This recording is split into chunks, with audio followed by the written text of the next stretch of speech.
Welcome back to the Statesman Review, where we summarize the biggest news stories from this week's issue of the Indiana Statesman and preview future coverage. As always, I'm your host, Kyle Brownfield. We begin today with Indiana State University's annual Founders Day celebration, which took place on Tuesday.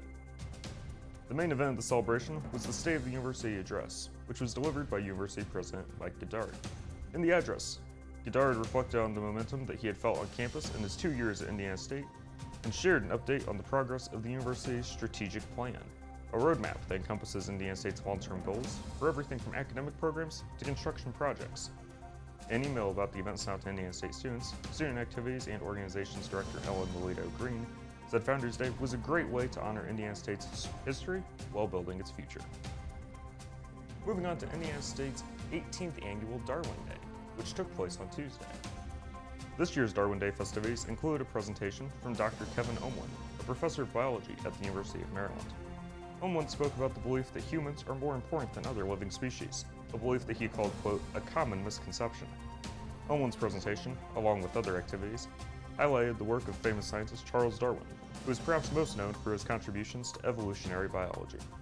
Indiana State was just one of the many universities nationwide that participated in the event. We end today with an update on the Student Government Association executive election.